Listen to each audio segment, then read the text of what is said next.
Hello, this is Discover, and we take customer service very seriously. We know that if you have a question or concern about your credit card, that's a serious matter, and you need to talk to a real person about it. So we offer around-the-clock access to seriously talented representatives in the USA.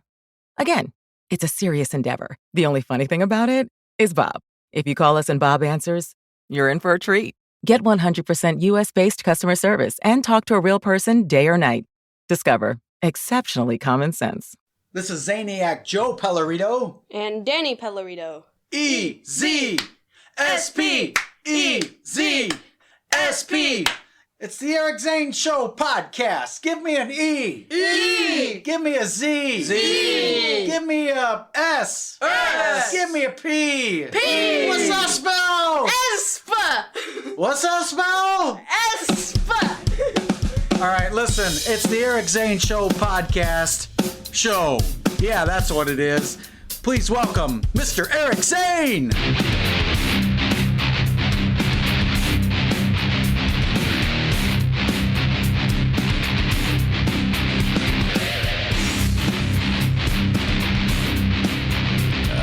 I apologize for showing something so traumatic. Some real trauma there.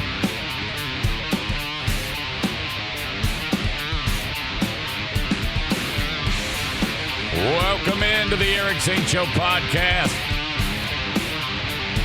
This is the daily show where I discuss news, nonsense, and my personal adventures each and every day of the work week. My gosh. And we do it in the Baldwin Ace Hardware Fear Bunker studio.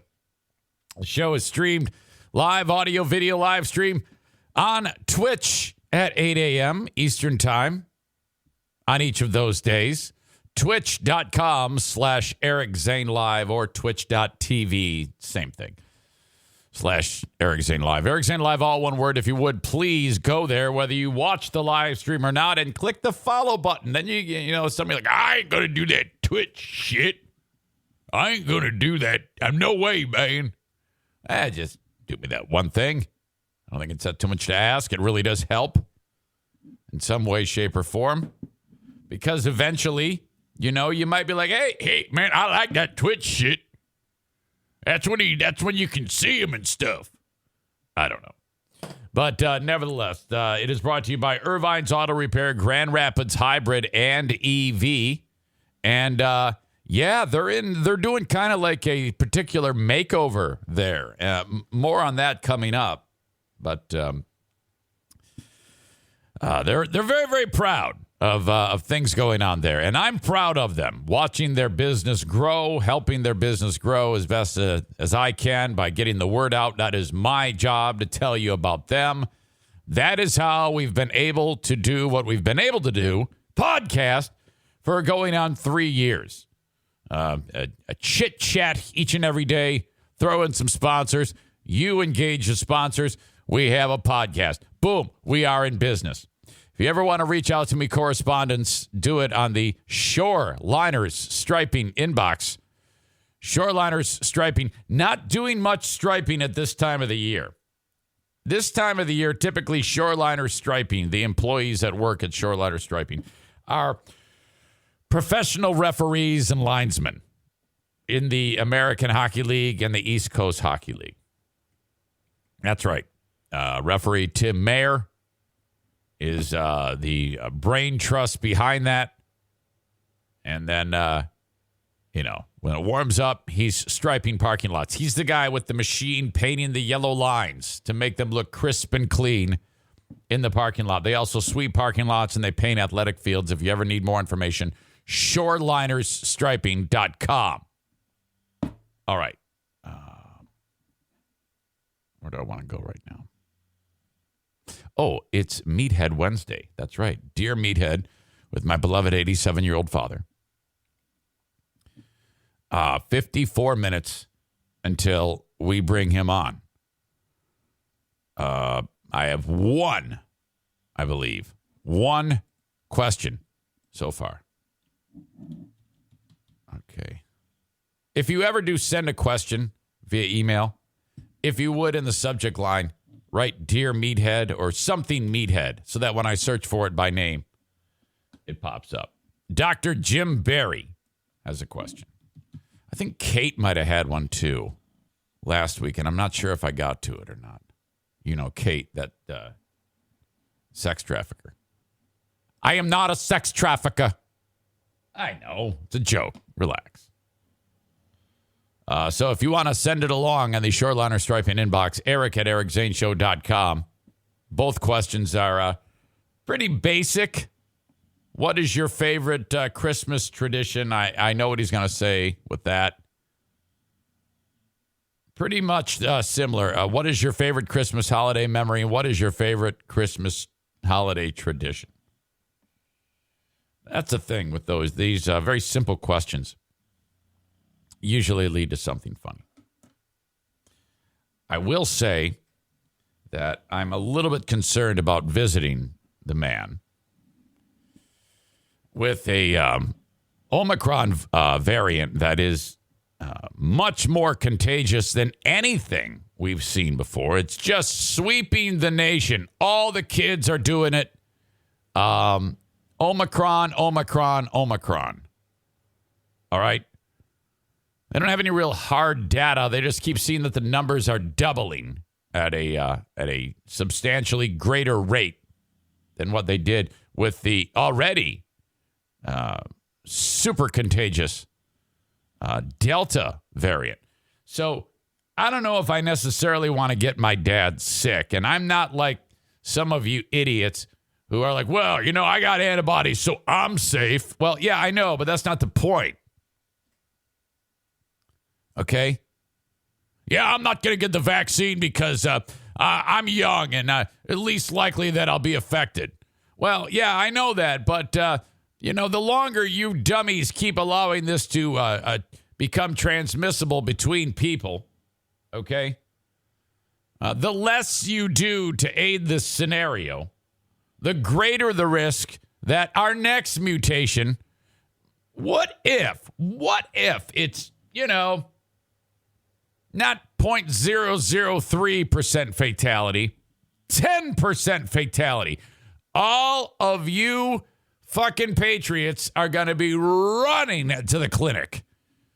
You're going to be like, where? You're going to rip off the sleeves of your shirt. You're going to run in. You go, give it to me. I can't take it anymore. Now it's real.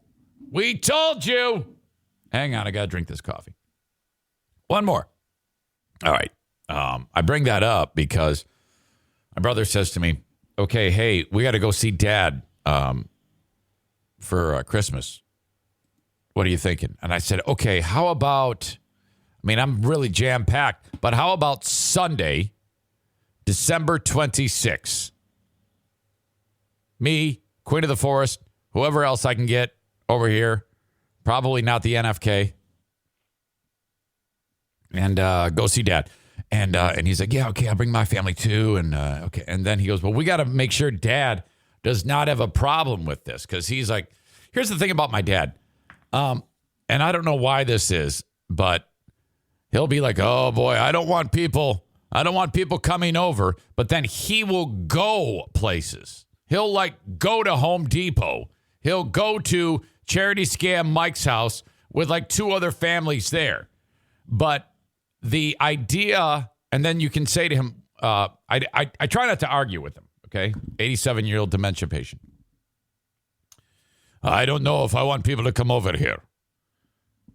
And I go, yeah. Now I haven't done this, but if I were to say, yeah, I know, but you see, that doesn't make sense when you will travel to places like Charity Scam Mike's house with 3 other families there. And, you know, it's right there in front of you. I spell it out for him. And he goes, no, I don't want to do it. So it's tough getting through to him. So I said to my brother, I go, well, let's do this. Let's tell him, and we're going to do this. The plan is, if he's not comfortable, or at least offer this before he has a chance to say no, Dad, we're going to get tested right before we go to your house. How does that sound? And then hopefully he'll buy that. If not, we miss. We do what we can. So, Meathead, in now 48 minutes, Eric at ericzaneshow.com. Last night, Grand Rapids Gold basketball game. I even wrote on my sheet here, my little show plan, Grand Rapids Drive. Old habits die hard. The one guy who works as like a trainer for the team, he walked up to me after the first game. This is at the second game because, you referred to us as a drive once or twice. I think I mentioned this once. Now, what I wanted to say was like, oh, yeah, excuse me. Do I come walking over to the bench and admonish the players when they bounce it off of their fucking foot or when there's a flagrant foul? Do I come over here and give you a pep talk when shit goes down in your world? Get the fuck out of here. Yes, for 7 years, I've called them the Grand Rapids Drive. Give me a fucking break. I walk in there, and the owner of the team, his name is Steve. He says, hey, are you going to be here tomorrow too? Meaning today. And I go, yes, I'll be. He goes, oh, thank God. Thank God. And I go, all right. So I'm not exactly sure what that means. But I do know this. When it comes to PA announcing, there is nobody on the planet who is allowed to do what I am allowed to do. Because when I am at the microphone, I'm trying to do it as like an MC, more like an MC hosting a game as opposed to a PA announcer reading names. A huge difference. Case in point. One of the timeouts for the basketball game, well, every game we do this, we do something called the knocker ball challenge race. Okay, so you have the red team and the blue team. And these are those big, giant orb balls that are inflatable, and you get in them and you run and you smash into each other, okay? And what they do is the red team and the blue team are next to each other, each contestant in an orb on one end of the court. There's a timeout. You've got 90 seconds to do this, okay, while the teams talk to the coaches and there's a TV timeout or a radio timeout, whatever. So you got to move. All right, well, it's the VizCom Knockerball Challenge. Here's our team. Joey and Paulie are taking on Steve and Jenny. The red team, one member of the red team and one member of the blue team is going to race down the court to the opposite end, around the cone, and race back. And then their teammate is going to do the same thing. Whatever team crosses the finish line first wins the VizCom Knockerball Challenge. On your mark, get set, go. So one person from the red team, one person from the blue team will run down the court around the opposite end, like by the other foul line. And then they turn around. At that point, they intersect and they like smash into each other. So one of them goes flying. It's hilarious, okay? That's it. One red team member, one blue team member runs down. They intersect, smash into each other. They run back. And then the other red team member, the other blue team member, they go down. And then they do the same thing. Whatever team crosses the finish line first wins. Hey, you've won tickets to an upcoming gold game. Congratulations. Thank you so much for playing. Now, back to the action. This is easy. I knew we were in trouble when these four dipshits lined up, okay? They just looked in their little knocker balls like something wasn't, like they weren't getting it, you know? And I'm like, this is not hard. And so I just got a funny feeling this isn't going to work out. And again, 7 years, doing this for 7 years. On your mark, get set, go. And one red team member, which is appropriate, starts running down the court, and two blue team members start running down the court. They have fucked up the knocker ball challenge. And it's like, as soon as they go, it's like it's ruined. You can't put the genie back in the bottle. You can't reline them up because you've got limited time. Players are getting ready to take the court. And I'm just disgusted. And I'm actually on the microphone saying, oh my God, I cannot believe how dumb you are. I in all my years of doing this, I have never seen this. Get off the court. Get out of here. Everybody off. And I'm actually saying this into the microphone. I go, you have just ruined one of everybody's favorite points in the game. All we want to do is see people smash into each other. And the blue team that screwed this up, get off the court. And I said, in fact, all 4 contestants of the Knocker Ball Challenge have to leave the arena. You have been kicked out. You can no longer stay here. And so then the crowd is just eating it up. They're laughing. I look over at Steve, the owner. He's giving me thumbs up. He's like, yeah, give it to him. Fuck him up. So, that's kind of what I do there. Perfect example.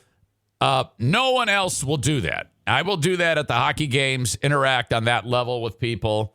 It's less about announcing names, more about when gameplay is not going on. If fans are looking at their phones, I'm failing.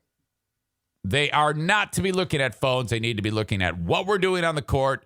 If you can keep them entertained for the whole time that they're there, they will come back. It's huge. Stand by.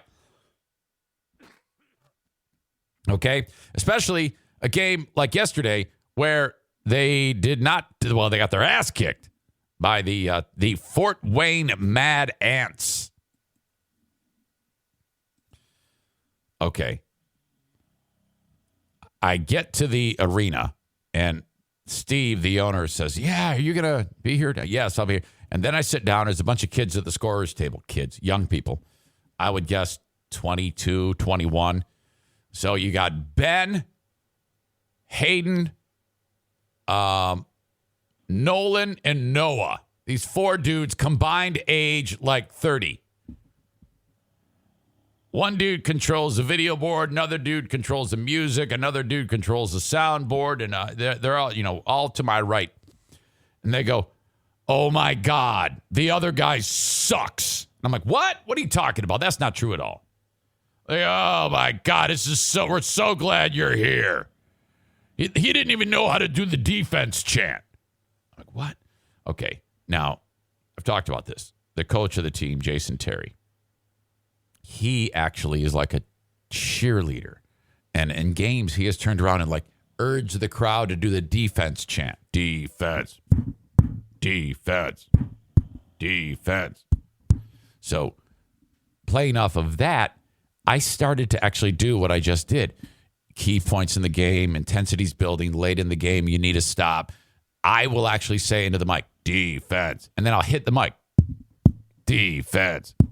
And then the fans get it, and then they take it over. Defense. Defense. And it's fun. The poor dude who fills in for me when I'm not there, he thought they were speaking a different language, apparently, because the game ops manager, his name is JB. He says, Matt, can you do a defense chant? But apparently he wasn't descriptive enough, because how it came out the speakers was defense, defense, defense, defense, defense. And all the fans were like, wait, what? Huh? How do we don't know how to do that. He's actually going defense, defense, defense, defense. Oh, no. Oh, fuck. How did you do that? So that was bad. That made things a little weird. Holy shit. So I am apparently the shit at the games. They love me. Before the game, I see a name on the other team. First name, Goga. Goga. Second name, last name, Bitadaze or something like that. And I go, Goga Bitadaze. Goga Bitadaze. I go, I bet you that's it. This giant 7-foot man. Here's the thing. I did complete racial profiling. I wanted to get the exact pronunciation. Turns out I was wrong. Okay? I was wrong on the last name. The Fort Wayne Mad Ants are warming up. No one from their team personnel is like at the bench. It's just the team warming up. And I go, well, which one of these guys is going to be Goga, whatever his name is? And there's 12 black guys and one 7-foot tall, pale as shit white man. So I used all of my racial profiling skills, and I determined that giant white man was Goga. Now, I know you're keeping your fingers crossed that is not Goga, but it was. And so he does a layup. He comes wandering back. It's 7 foot tall. And here's me, 5'7" Eric. And I go, Goga. And he goes, me? And I go, yeah, come on over here. I go, hey, I'm trying to get the pronunciation of, he's from the country of Georgia. I'm trying to get the pronunciation of your name. And he's looking at me like, I go, do I say Bidadaze? Deep as shit voice. Not even close. And I'm like, well, we're not playing a fucking game here, Goga. We don't need a reprimand, I'm thinking. I don't dare say it to his face. Maybe no, actually, it's Bitaze or Bidaze. That's how you say it. Goga Bidaze. And I go, Bidaze. He goes, yeah. I go, Bidaze is correct. Okay, thank you, Goga. Sounds like a fucking character in Street Fighter. Goga Bidaze. Sonic Boom. The whole game, Goga Bidaze is doing something known as a moving screen. Illegal move. You cannot do this. Head coach of the Grand Rapids Gold, Jason Terry, is having a fit. Every time the Fort Wayne Mad Ants come down the court, Goga Bidaze does a moving screen. So they're doing like if he's setting a pick, if Goga is just standing there and then his own player is going to run by him, which then his body being there will block off the goal defender and he has to move around him. It slows the flow. After the guy moves around him, Goga will roll to the basket, and then the guy who had the ball hits him with a pass the whole game. Goga's getting this fucking ball and stuffing it in like a boss. Shit, fuck. The coach is losing his mind. By the way, this is the first time I've ever seen this. We had 3 lady refs in the game. Never have I seen that before. They got a nice picture before the game, one of those deals. Big moment. So the coach is losing his mind as Goga Bidaze is doing a moving screen the whole game and fucking up. Did I say drive? I might have said drive earlier. Fucking up the goal the whole game. So that's it. We got our ass kicked. That was it. Tonight at the world famous Deltaplex, which, by the way, I have been fired before for making fun of a shot clock. Okay? Remember that. Last night, we were having issues with the video equipment. It was bad. The dance cam was all screwed up. I am going to resist the urge to indict Joel Langlois. Not that he can really do anything. Well, I guess he could, because if you remember, when I got shit canned 6 years ago, I also got fired from the at that time the Grand Rapids Drive, and I looking back on that, I'm like, why did they do that? I mean, it's not like I called him something horrible. I said he had dungarees and he needs to fix his shit. That was a fucking disaster. And then sure enough, like 8 months later, I run into a guy named Wes Weir, and he goes, hey, you want to come back? And I'm like, yeah, well, why the fuck did you fire me in the first place? Whatever. Tonight, Isaiah Thomas is going to be at the Deltaplex. And as soon as I heard that, I went, oh, from the Detroit Pistons. Back in the day, the bad boys. Wow, is it like Isaiah Thomas night or something? Is he going to sign autographs and then sexually harass women? Is that what's going on? No. This is spelled differently. Isaiah. Isaiah Thomas, former NBA All-Star, is trying to make his way back to the NBA. He is playing for the Grand Rapids Gold tonight, and then there is a league-wide showcase in Las Vegas that he is hoping to impress some teams and get back to the NBA. I think he had suffered an injury some time ago to his hip or something like that, and so he's playing with the Gold, so that's cool. Side note, the fearsome foursome at the scorer's table, that would be Ben, Hayden, wait a minute. Ben, Hayden, what's the other guys? Nolan and Noah. I said to those guys, I go, so I do this podcast and you dumbasses should listen. And they're like, what? You do a podcast? This is an example of how screwed up radio is. And I go, yeah, I've been doing a podcast for many, many years. And you guys would love it. I'm probably going to talk about you on it. Okay, we'll check it out. And then I go, yeah, I used to be on the radio in Grand Rapids. They go, what is the station? Now, these guys are in their early 20s. And I go, have you ever heard of 97.9 GRD? And I always ask it like that because you never know. And they go, no, we have never heard of that. Is that not ridiculous? So many people just don't listen to the radio these days. All right. I have a guest that's going to join us in like 3 minutes. And before I bring him in, I want to update you that the Great Food Giveaway number 2 picked up another $75 since the last time we spoke. First of all, sexy voice Andrea, I'll just, spoiler alert, she won Smarter Than a Former Drug Dealer trivia against Dale. She won $50. She gave it back. You're very sweet. Then I got a donation from Lisa K for $25. That's a $75 day. We are at $3,731.79. I anticipate spending $3,300 of your money, your donations, on food for the Great Food Giveaway that happens Thursday, December 23rd at Irvine's Auto Repair, Grand Rapids Hybrid, and EV. That event is happening at 3 p.m., and I need you to help me spread the word so that we can get recipients who will drive up and will put the food into their cars, a Christmas meal including a ham, a pie, rolls, corn, gravy, potatoes. A box of food.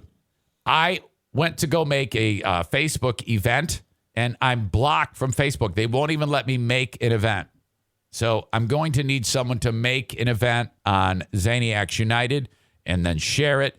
And then we can send that off. I'll get the link and send that off to Kids Food Basket. They can share it.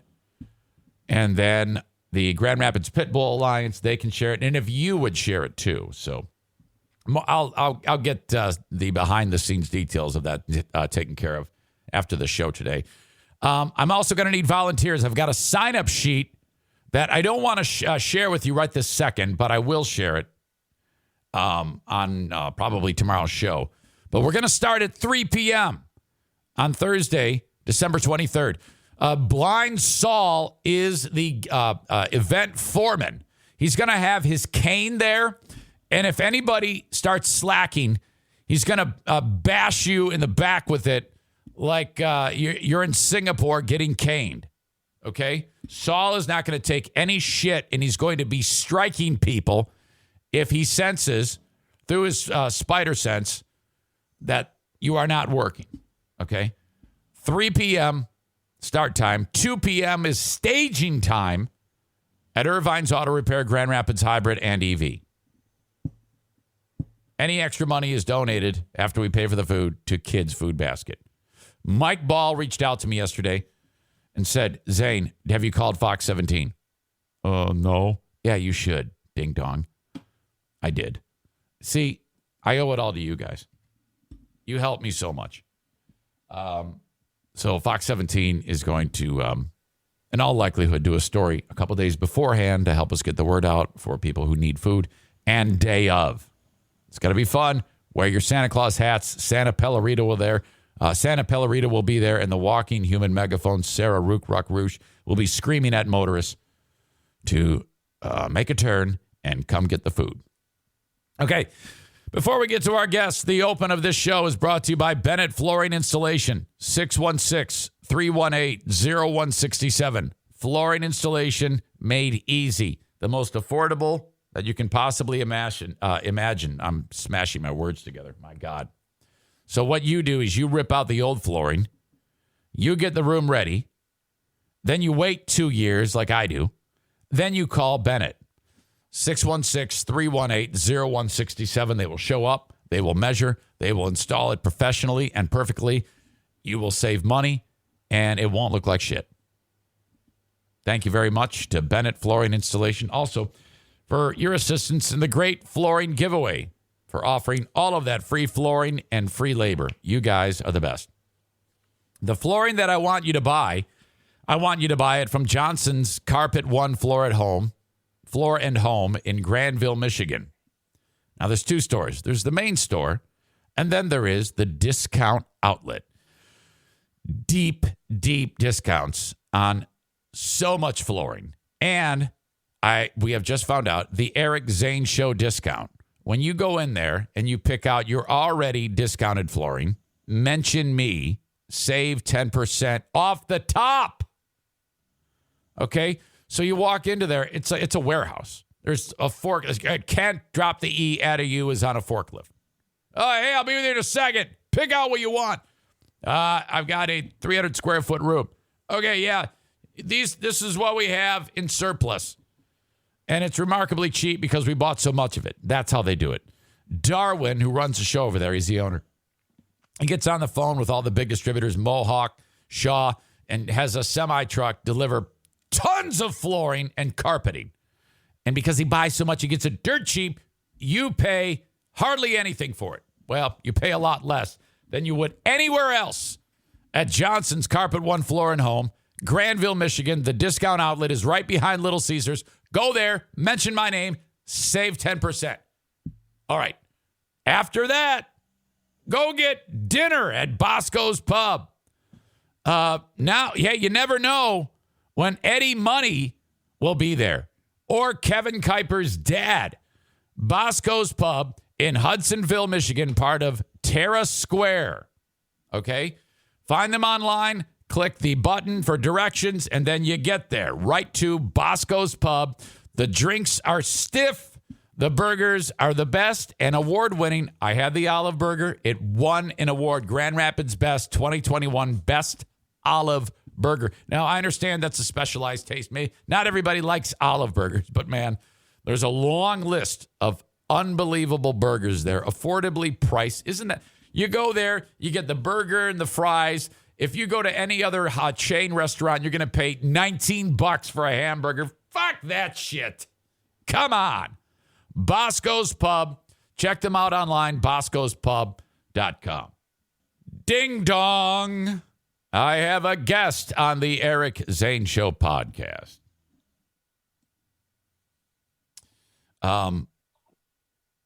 Let's bring him in. Hey, how are you, Styx? Good to hear you. Good to hear you too. I mean, thanks for actually letting me have the time on the show. I'm glad you're here. Now, I just for clarity, your camera is intentionally off, correct? That's right. I saw the number you did on Captain Subpar. I don't need that. Captain Subpar was someone else who pissed me off after another massive, horrible attack, and I unloaded on him. Did you know that he has a channel where he reviews Power Rangers? Are you aware of that? I heard that from the show when you mentioned it, and I don't need anyone criticizing the action figures I stick up my ass. I'm perfectly fine with that. Okay, good. Now I bring you on because I've seen your name on the subreddit. I've seen your name on the Freeburn Hot Wings subreddit a hell of a lot more on my subreddit, and it's interesting because I think you like this show more, but you contribute to their subreddit more than mine. Or I mean, what's going on? How would you describe you as a listener of both shows, or maybe one or the other? Tell me what's going on in your head. I think that's pretty accurate. I mean, their subreddit is more active, right? So I mean, if I'm just going to engage with that content, there's just more ammo over there, you know. Okay. I would say for your show, I'd say you have higher highs and lower lows, and for them, it's just, you know, I mean, you know what it is. It's just the boring sort of vanilla all day. What do you mean by high highs, low lows? Explain. I mean, do you have something more than just that? I mean, I'm curious. Yeah, well, I want to explain something first. That I used to work for one of your affiliates, so I kind of have a little knowledge of the show. We met before. We did a station event together, so I kind of know you guys from way back. But your show has a lot more. I would say more diverse content. And it's more interesting. Your stories are more interesting, but there's other stuff like the obviously I was letting you have it over the Joe stuff. That's what I would call a low, or I'm like, Okay, you did not like that I put Ashley on. No, I mean, like, listen, if you want to trash our show, that it's a ammo rich environment. You don't have to go there. There's plenty to Why not? trash. How come I can't go there? I mean, they're on the radio. I mean, what's wrong with me listening to them and then talking about it? Oh yeah, that's fine. Like talking about it again, this is all just my opinion, but No, that's okay. That's okay. I mean, that's why you're here. I actually appreciate you coming on here. That not everybody would do what you're doing. so like their show is boring and formulaic, and Got Hot Wings is just a nightmare to listen to. Like you could put that on Guantanamo Bay, and you can make fun of that all day long. But obviously, as you mentioned, Joe was having a tough time with his personal stuff, and that to me was unsavory to start dipping your toes in there. Well, here's the thing. I will say this, and I don't know if it's eventually all going to come out, but I tend, and as you know, I call bullshit when I smell it.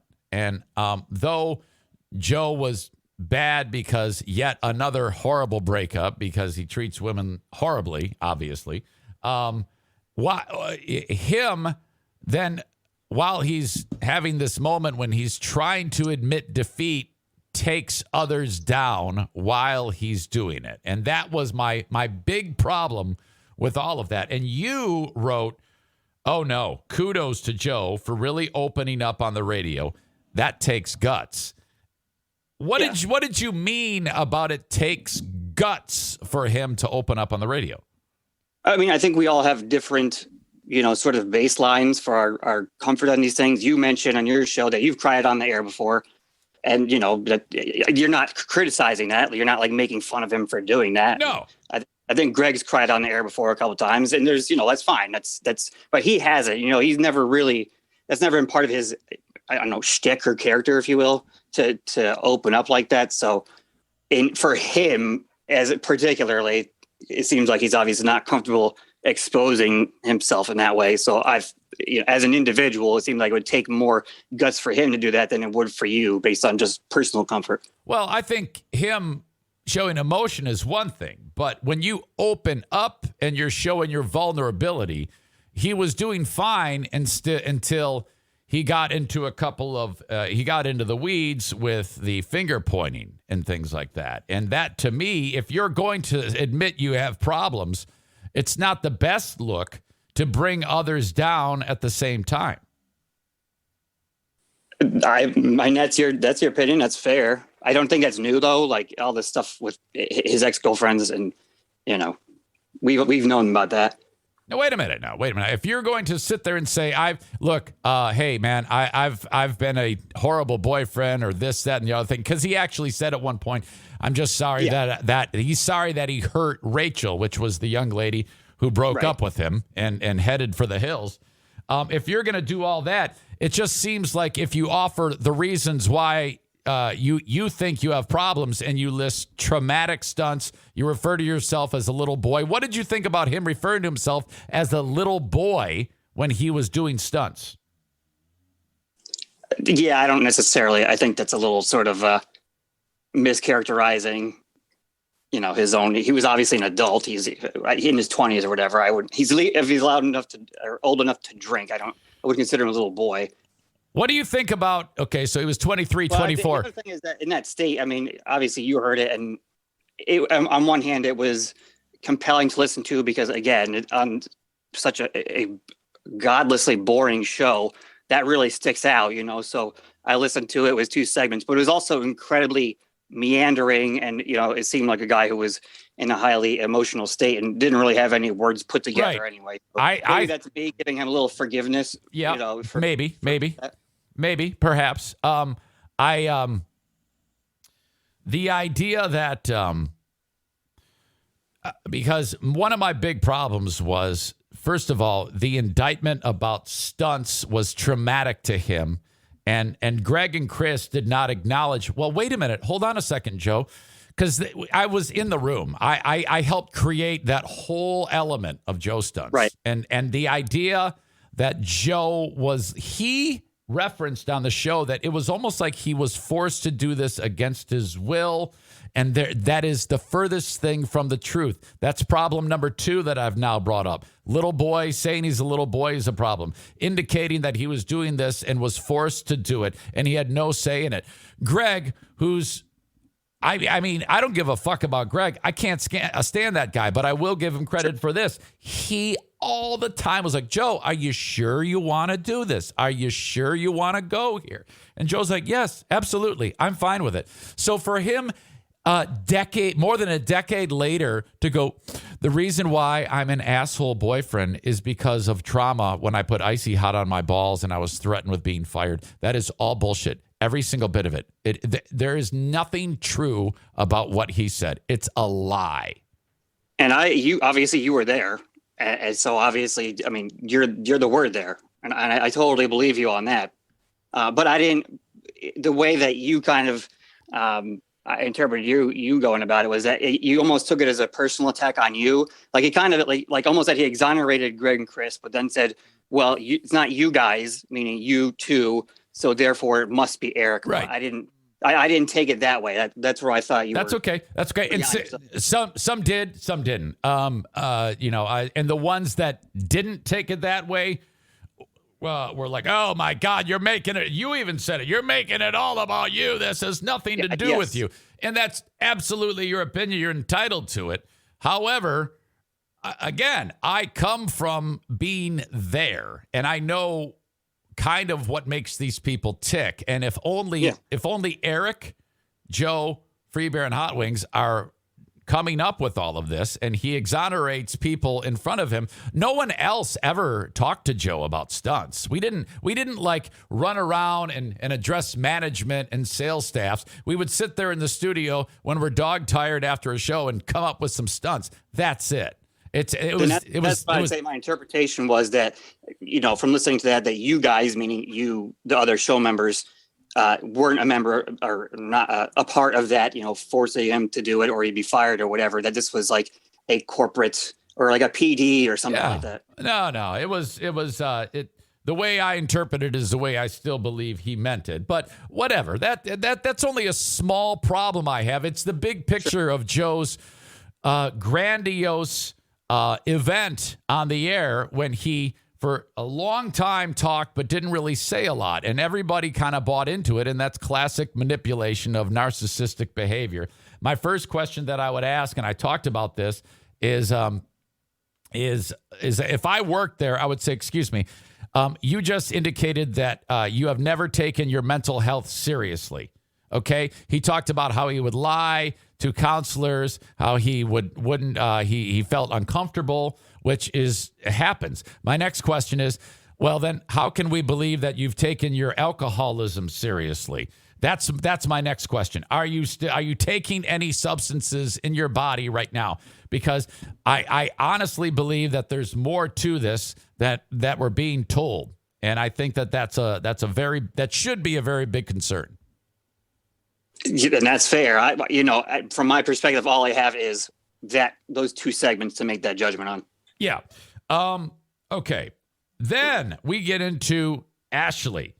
You think that she should not be on my show. She should do her own thing with her own Twitter followers. In fact, you bastard, you wrote, listen, even Zane suggested she could just do a Facebook Live. I'm guessing the average 20-something female has more Facebook friends than Zane has listeners anyway. So there you go. Thank you for that.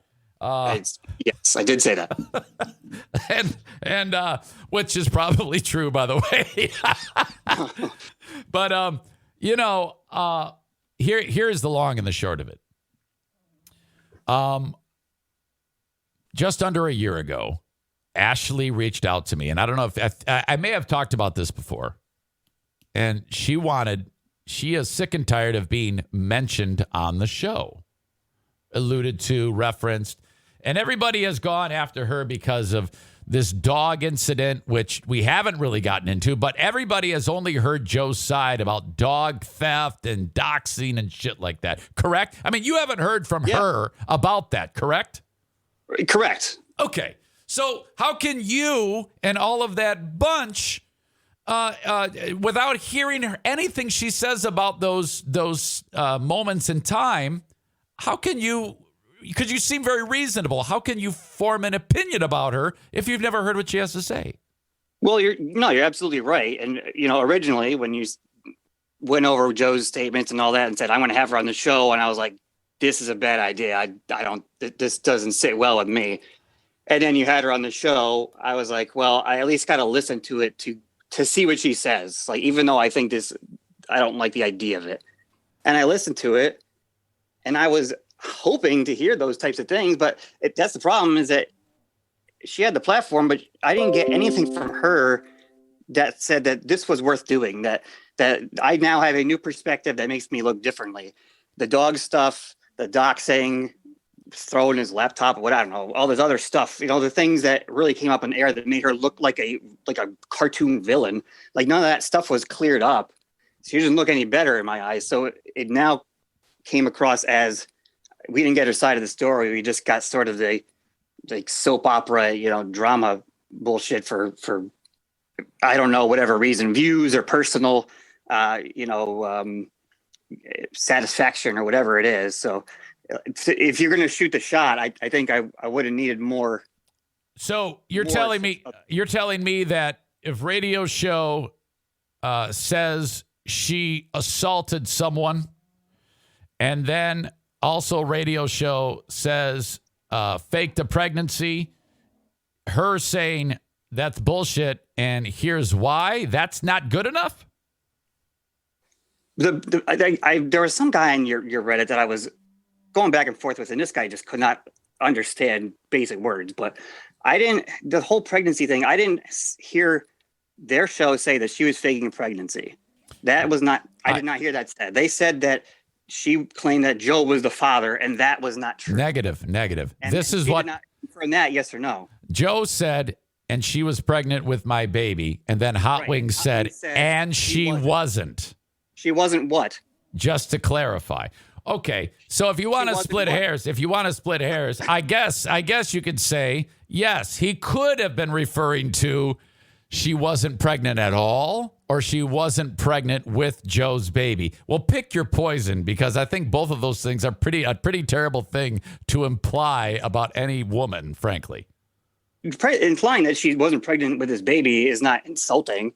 Because Joe really? Said she was pregnant with my baby. Hubbing says she wasn't, meaning she wasn't pregnant with his baby. Well, if she said she was pregnant with Joe's baby, and it turns out it was someone else's baby, that would be pretty gross, right? To me, if that was a false claim. But again, that wasn't what she cleared up on your show. She didn't say Joe was the father and they lied. You know what I mean? Oh no. Well, she said Joe was pregnant.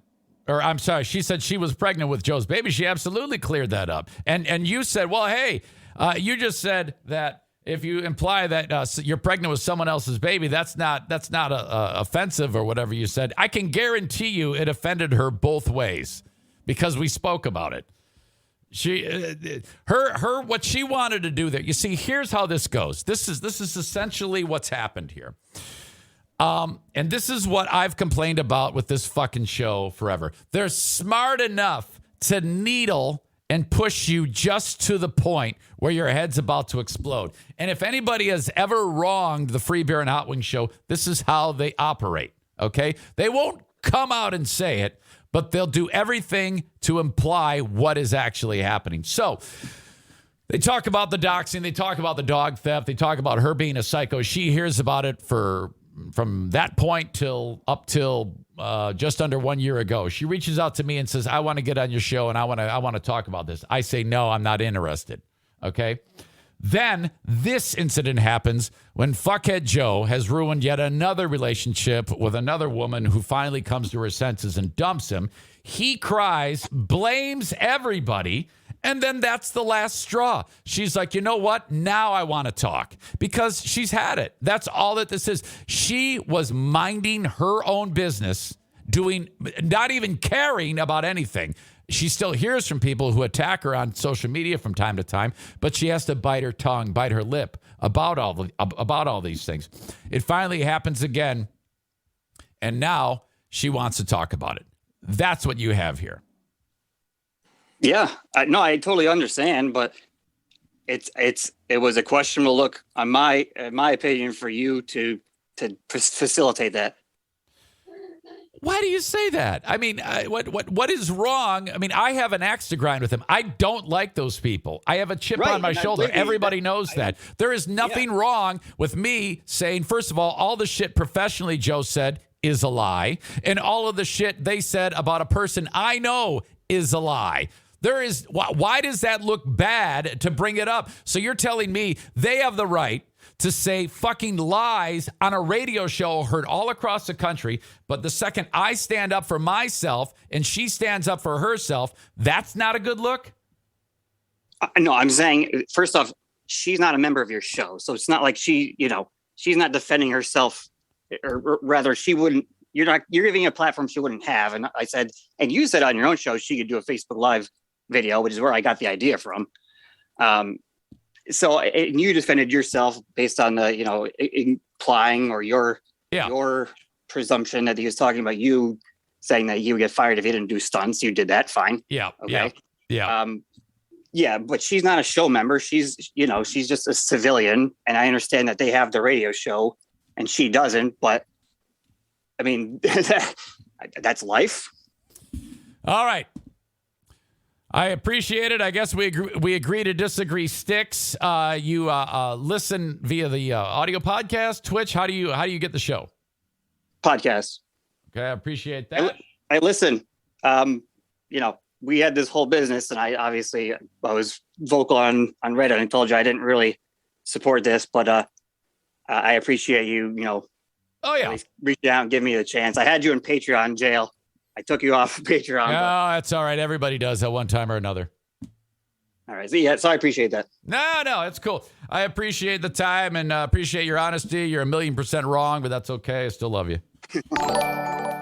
Okay. Thank you so much, Styx. Thank you. All right. There you go. StyxSwimChamp. Everybody's like, cut him off. Cut him. Stop it. Okay. Well, I wanted to talk to him. Why does everybody on this chat why is everybody telling me what to do? What is going on here? You realize that this is turning into, hey, no, you do this. Can you give me a break? I wanted to talk to the guy. And for some of you, it led to some nice conversation. Melissa writes, she doesn't deserve to have her side told. They opened the door, which was my point exactly. It drives me up a wall when I'm trying to have a conversation and you guys are like, no, I'm going to actually turn this off. Fuck. Hours and hours every week of doing the show. Can you just humor me? It's not going to, you just get through it. Oh, God, you don't need to write, oh, my God, this is terrible. I'm leaving. Jason Schaefer is a fucking baby. Kent says, yes, she could have done a Facebook Live story about how many of the idiot listeners of Free Beer and Hot Wings would have watched it. Exactly. That's my point. Who else was pissing me off on this? JDB 3304. Yeah, this guy is dumb. None of us like this. Shut the fuck up. Shut up. I like it. Can we please get past trying to tell me what to fucking do? In fact, Schaefer, you fucking giant white gorilla, you're getting a ban. And Dirk, I see you there all of a sudden. Welcome back, Dirk. You're going to love my story about Kroger. Oh, in fact, that was sent from Rob G, who wrote this. This is awesome. Rob G writes this. This story is guaranteed to bring Dirk back. Oh, He was lurking the whole fucking time. And then Dirk, who's wrong about everything in the world, writes that she should not have been on your show. Shut the fuck up. She should have filed a defamation lawsuit. Oh, please tell me more. Dirk's favorite words are you should have or they should have. Shut up. The fuck. Sometimes I want to do shit. You can't sit there and fucking armchair quarterback this shit. The fuck is going on here? Crank. Jesus. Before I get to my dad, a reminder that Horizon Hydroponics wants to help you with your indoor grow. HORIZEN hydroponics.com. Order online. Orders $250 and more. Shipping is free. Use the coupon code ZaneShow at checkout. You will save 10%. Thanks to Frank the Tank Fuss at My Policy Shop Insurance. BuyInsuranceHere.com. 616-914-4070. Can help you out with your workplace insurance, maybe a supplemental policy, Medicare.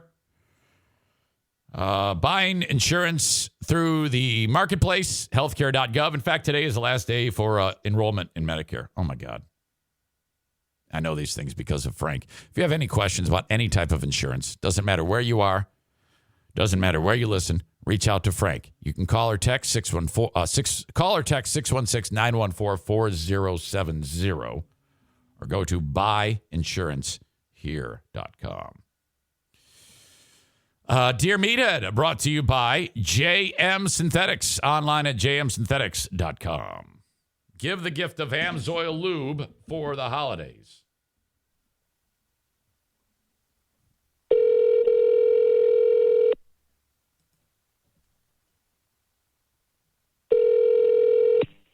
You're definitely calling to wake me up, right? Oh, no. Were you sleeping? No. Good morning, Dad. Oh, wait a minute, honey. Yeah? What? Uh-huh. I didn't have the speaker on. Oh, no problem. Okay. Good morning, honey. Good morning. How you doing? I'm doing well. What's going on in your world? Well, it's really dismal day. It's cloudy, and I went to get rain last night. It did. It's 3 days. It's just depressing. Yeah, it looks a little weird out there, but, we'll get through it. You looking forward to Christmas, Dad? Yes, I am. Okay. Hey, how do you feel about, me and Diana and your son Jim and Sandy coming to see you guys? Oh, I don't know. Yeah? That I got to check with the boss. Okay. Well, maybe we should have a conversation later on today. Yeah, okay. What, just the four of them? Just the four of you guys come?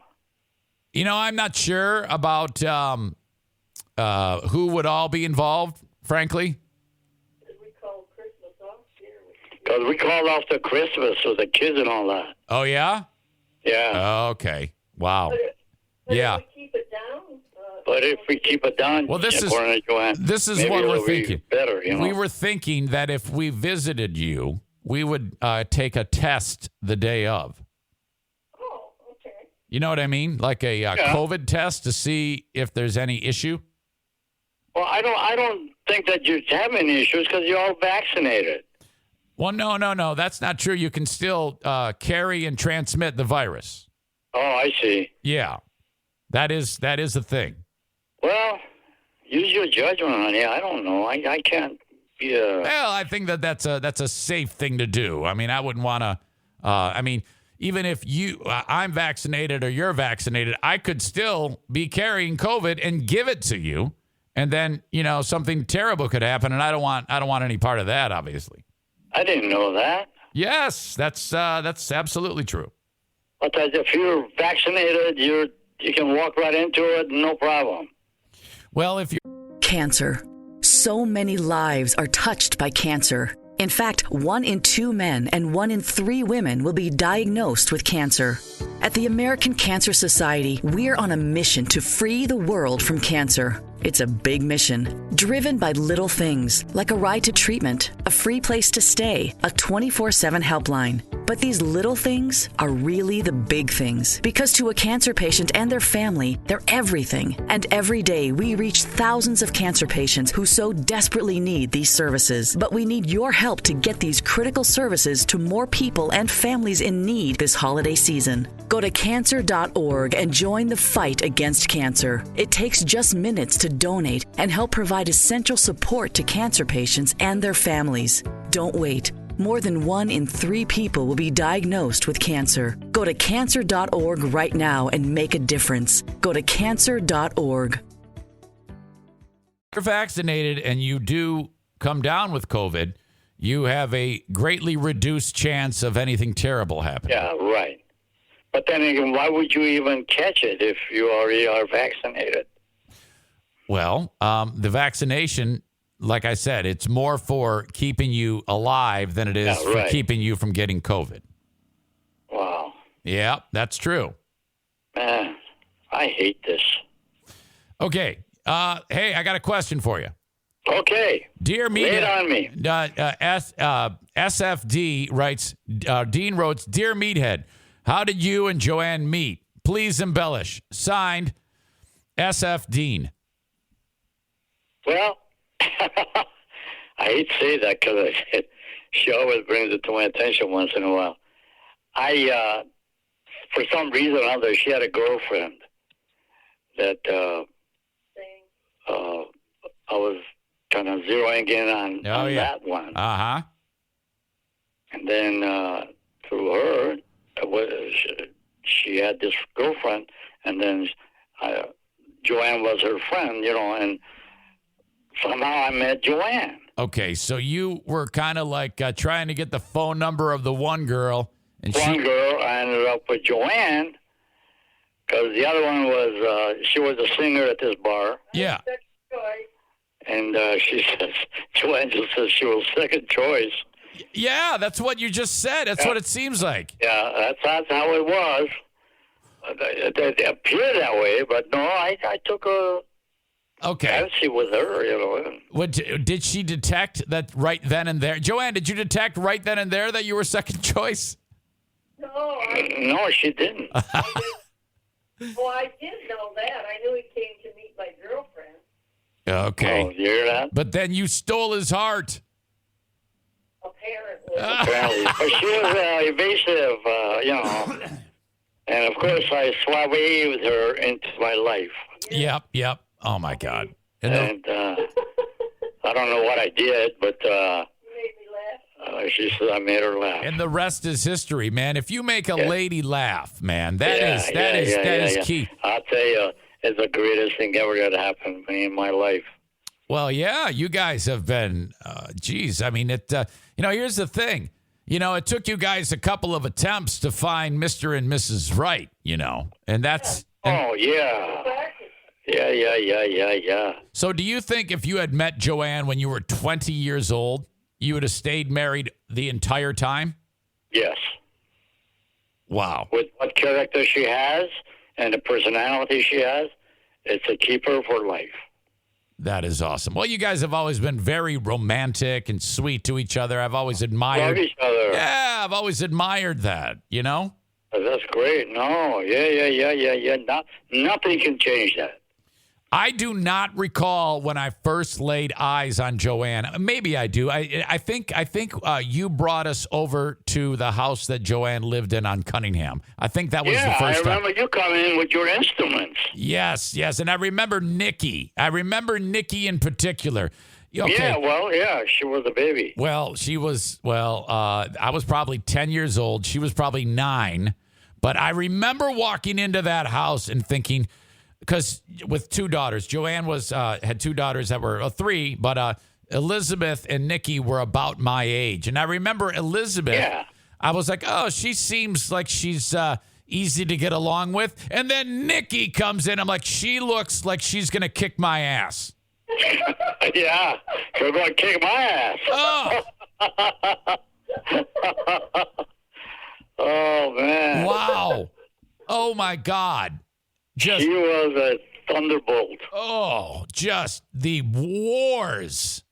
The wars that we had. Yeah, I know. Oh. I know. There were so many times I was like, Dad, you need to go hit her. I smacked her one time. One time. And that's when I caught her smoking cigarettes. Oh, no. Yep. Does she still smoke cigarettes? No. Okay. All right. She's a health nut. Oh, that's right. Okay, Dad, here you go. John writes this. Dear Ruben, dear Meathead, I'm curious. What are your thoughts on kids, school-age kids, having cell phones? At what age should a kid be given a cell phone? In reality, she should have a cell phone when she can afford to buy it herself or himself. I don't think we should be buying our kids a cell phone and give it to them. I loathe the fact that you're having a conversation, all of a sudden a phone comes out, and he or she gets on the phone and start having a conversation. That's ridiculous to me. They're texting all the time. They're constantly texting. How do you go to school with that kind of an attitude? Well, texting, looking at the internet, doing whatever they do. Sure, and there's so much availability on the internet. That's the thing. It's the ultimate, in my opinion. Let's say I go to your house and I visit with you, and I've actually done this. And at some point, I ever pull out my phone and start looking at it while you are in the room with me. That is a huge mistake because you annoy me when you do that. Yes, what I'm saying there is this is more interesting than you, and that's horrible. Yep. Good analogy. Good analogy.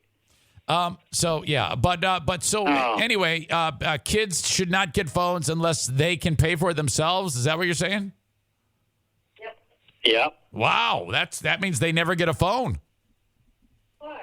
Well, because they cost a lot. Well, they can get a job. I like the way you're thinking. I don't know if anybody would actually do that, but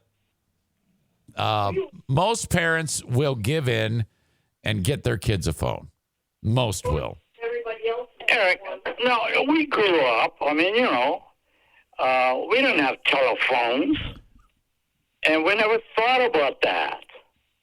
And all of a sudden, when it became gradually popular, well, I mean, listen.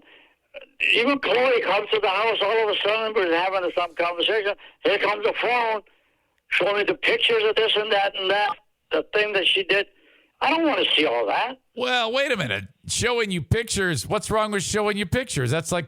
I don't want to see a lot of pictures. Because she's showing you pictures of dogs. Dogs. There's dogs and dogs. In her case.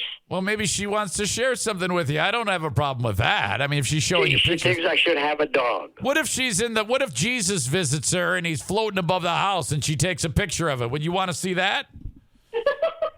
But listen, I would treat Jesus a little different. Okay, well, all right. But Chloe is a human being growing up already. She's just trying to get you to get a dog. And then the whole analogy for me is she wants me to have a dog. Ah, yeah. So what do I need a dog for? You should get a dog. Are you telling me? Oh, I've had dogs. When you guys were growing up, there were dogs hanging around me all the time. Well, yeah. So, and wasn't that good? Well, it's fine. Well, then what's wrong? Go get a dog. Not anymore. Hey, I got neighbors that would just love to see me petting their dog. In fact, I sit there at the ditch when they're coming with their dogs, and a dog comes up to me. We pet each other, and hello, how are you? And I was like, get the hell out of here. Oh, yeah. Hey, Dad, I wrote down a little bit of the description of this description, and you actually said Chloe is a human being growing up. Yeah. That's right. Yes. Try to become intelligent, but my God, why does a dog have to have something to do with you in your life? Well, come on now. I've dogs. I go to that house. This one dog comes out there and sits at the foot of the right by me, on my foot. Yeah. I love them. They love me. That's fine. But okay, so if I brought a puppy over and gave it to you, and you fell in love with it, what would you do? No, I would never fall in love with it. Oh, you're crazy. You would. No, I yes, won't. I you got would. a neighbor across the street that's got a tiny little thing, and I know quite a bit about it. It barks like hell, but when I stand there and keep staring at him, he quits barking and starts sniffing my hand. See, it's perfect. It's perfect. It's perfect. Yeah, you need a dog. Like Joanne says, I don't want the responsibility. Okay, so you're saying you don't want to have to let it out, clean up after it, all that stuff. Oh, no way. Yeah. Knowing you, Dad, I mean, I know how you pick up leaves one at a time and you melt snow. I can just imagine what you would do with the dog poop. I'll tell you this. I will never hurt a dog or any animal purposely. Not at all. Oh, yeah, I love the animals. I didn't suggest that. I mean, that is a God-given creature, especially dogs. I love dogs. Right. Yeah, I was just saying, Dad, that you picking up the dog poo would be a sight to behold. You'd probably use tweezers. No, I wouldn't. I'd take a shovel and do it. I'd do that when Lizzie come up here. Take the dump, and then she picks it up herself. But then again, occasionally I pick up the shovel and pick it up myself. Okay. All right. That's good. But I don't know what I said was cracking her well, up. because she's picturing you. I mean, you're the guy who takes shovel. She says, I literally comes over and takes a dump. When brings a dog, and that dog takes a dump. Come on now. Gee. Oh, cheer up, girl. Okay, Dad. I don't think they are. Kate asked, "Dear Meathead, what is that, Jay? Kate. She's sometimes known as Jelaine. She says, "What is your favorite Christmas tradition?" Oh boy, I actually like the gathering. Everybody's happy to gather, but unfortunately, we have a tiny little house, and when a whole crowd shows up, it's bad news here. But then again, Joanne manages it well. Well, because of the COVID, right now this year we can't do it. And I mean, we used to have like 8-9 people. You know how? it was 10, about 20. Oh yeah, we were packed in there, man. We were packed in there. Yeah, you've been there. You know how it is. Dr. Jim says, "What is your most favorite holiday or Christmas memory?" And so, has anything pop into your brain about a hilarious moment or something fun that happened? I really, my famous is childhood, really, when I was much younger. Did you celebrate Christmas in Iran? Yes. You did? We did, but it was a very short term. We had a one room that was totally vacant, cement floor and all that, and that's the room that we would put the tree in there. And we would light candles and hold the candles in our hands because fires are definitely dangerous things in that town. I mean, every other day there was a house burning down. So we would light the candle with a little bottle cap on the bottom of it so it wouldn't burn our hands when it drips.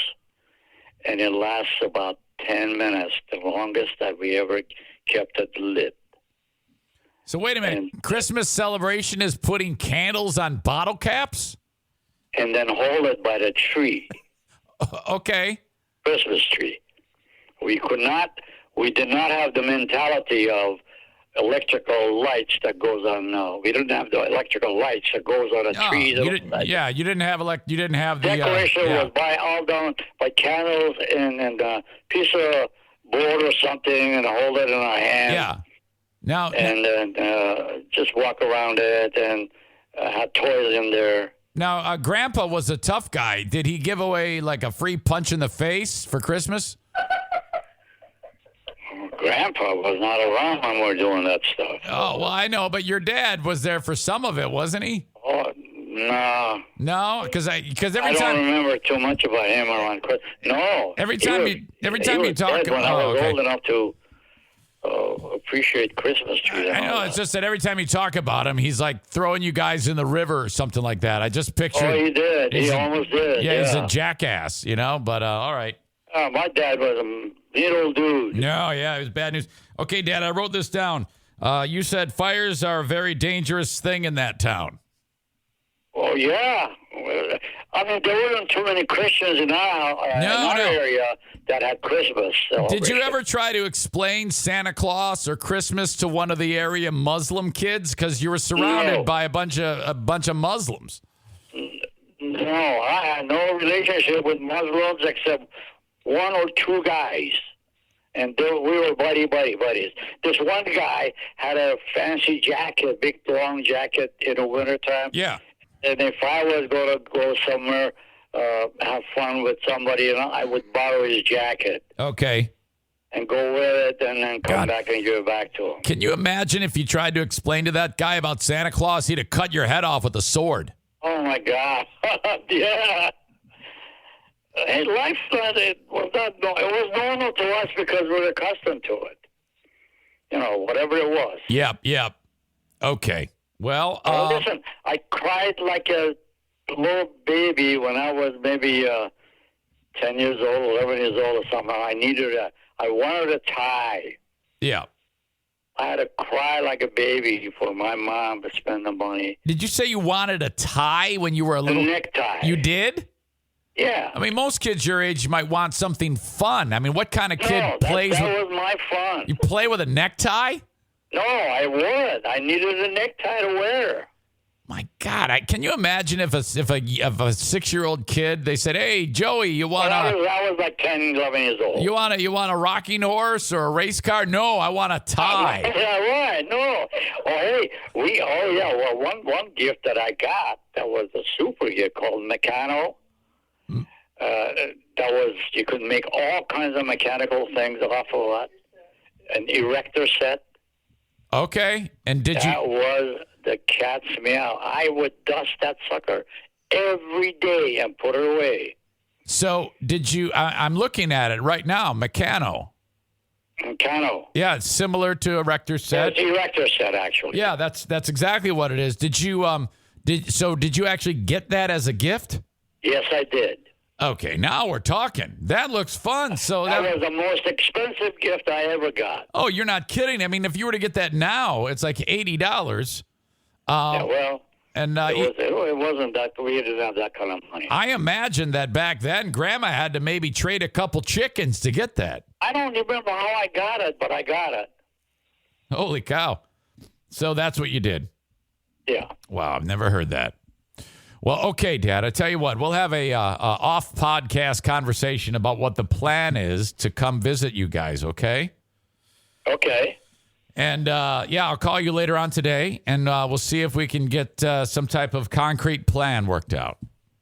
Okay. All right. So I think that's it. I think I have exhausted my questions. I have nothing more. Is there anything that you want to close with, Dad? Well, you've done well. I just want to say, stay safe, and you're not really mingling with people, are you?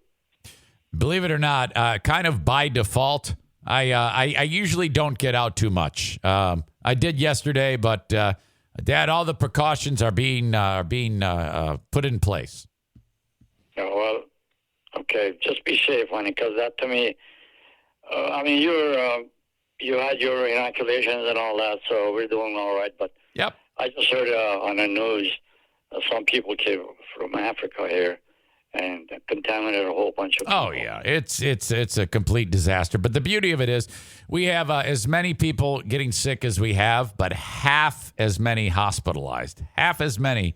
We're loaded now. We can't take any more people. Still plenty of people there. And if you were to look, if there's 100 people in the hospital in the intensive care unit, like 5 of them are vaccinated. Right now it took a speed and it's going faster than it did before. The majority of the people are the knuckleheads who don't get vaccinated. That's Yeah, the majority of the people who are in there. There's one person, I'm not going to mention it, but dear to my heart, as part of my life, he just won't get the vaccination. Oh yeah, it's insanity. Frankly, it's the reason why this is going to be here forever. Well, I don't know. It is what it is. Okay, I love you guys. I love you too, honey, and thanks for your call, and thanks for a wonderful, wonderful audience. They are great. For the fact that they spend so much time to connect to me. I'm very blessed. We are very blessed. Me, honey. As much as they annoyed me earlier today. Yes, indeed. Okay. All right. All right. Your baby cakes. Okay. As your wife. Okay. Yeah, I'll say hi to Joanne, I'll say hi to Diana, and Joanne. You have a great day too. Okie doke.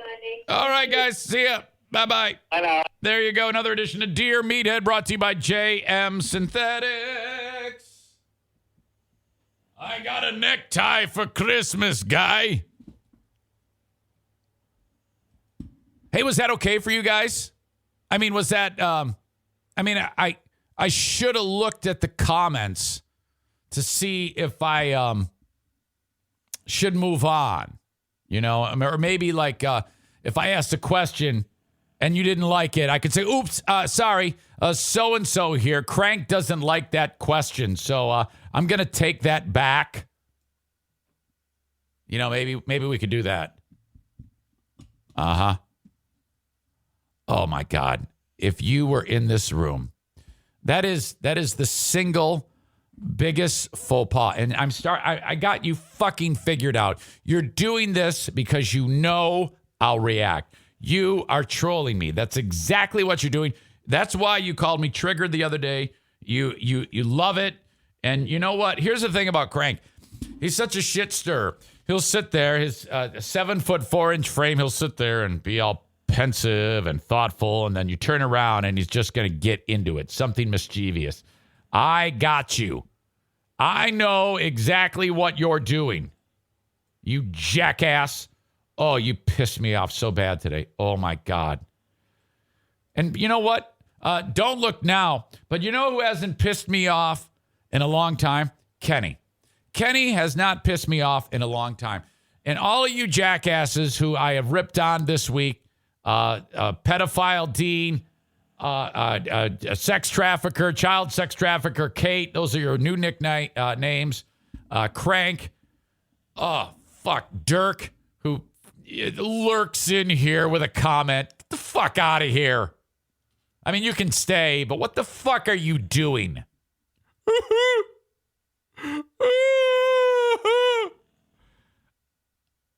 I'm not slapping the bass. I'm just pouting. I'm not slapping a base. I'm just spreading misinformation. All right. It's no different than what you do to us, dickhead. Bullshit! That is bullshit!